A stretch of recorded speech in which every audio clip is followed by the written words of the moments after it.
Hi, Tara. Thanks so much for joining me. It's a pleasure, Ron. Yeah, so the situation that comes to mind, and it was a powerful one. I was in a group and we had gathered for the purposes of looking at our differences. And this was a group of Black, brown, white, gay, lesbian, trans. It was a real mix, about 16 of us. And what I so deeply remember in that group is that we were very openly sharing stories and really seeking to understand each other. And over the months, and we, by the way, this was for like 3.5 years we did this. Over the months, I found I was increasingly pulled back. I lacked spontaneity. I wasn't able to really engage very well. And I realized I had this sinking feeling of, I'm not doing enough to make a difference in this incredibly racist, bigoted, oppressive world. I'm just not doing enough. And on this badness, I could feel it in the group, and it stopped me from feeling connected to people. So that was the stuck place. I really started disliking myself for my privilege and for not making a difference in the way I thought as a leader that I could. And did you find a way to work with that? That was a good antidote. The situation culminated one particular day. I remember we had like a full day gathering, and at the end of it, and I had it here at my place, and at the end of it, after everybody left, I realized I had just really not been there and showed up the way I wanted to.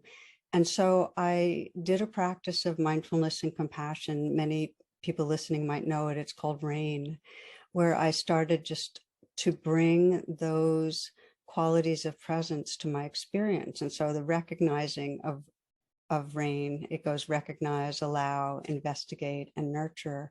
The recognizing was recognizing that I feel bad about myself. And the allowing, which is so important, is just to let the feelings be there, not to try to get rid of them, not to fix them, not to ignore them, just let them be there. And then the I of RAIN is to begin to investigate more deeply, like get intimate with what's going on inside me. And I asked myself what I was believing, and the belief was, I'm falling short. I'm a bad person because I'm not doing enough.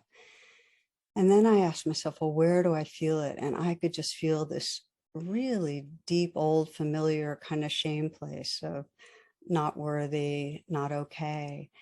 And in investigating, the key is to get in touch with the felt sense. And it was this just hollow, sinking feeling that wanted to disappear me. And with it, fear, that I'll never be okay. And as I kept on investigating, and part of investigating with RAIN is to say, well, what's most needed? What was most needed was to trust that I cared, to trust my goodness. And so the N of RAIN, which is nurture, I often do this. I put my hands on my heart and just said, trust your goodness, trust you care. And it was when I did that, I could really feel this opening where the caring went even deeper. And I just started weeping about the centuries of, especially with African Americans, just the centuries of violence, and how my friends here in this group, how so many of them were still living with the current violence and the pain of what is in our culture. And so it was a deep place of compassion, but the difference from where I started was it wasn't coming from a sense of a bad self. There was a kind of compassionate presence that was more the truth of who I was than any of my stories about myself. And what I found, Ron, was that in the weeks and months to come, I was very clear this was white guilt that had gotten me all locked up.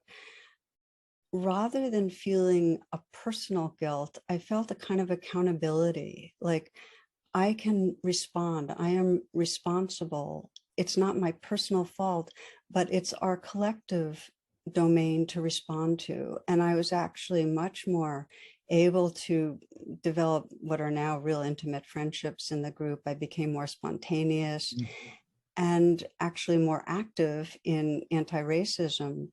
But I had to get over that hump of taking it personally and having the story, I am bad.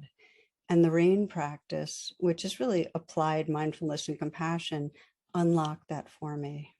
Yeah, so powerful because it was really the shift of it not being about you in particular, but being part of something much broader and connecting you to others that moved you away from the self-judgment.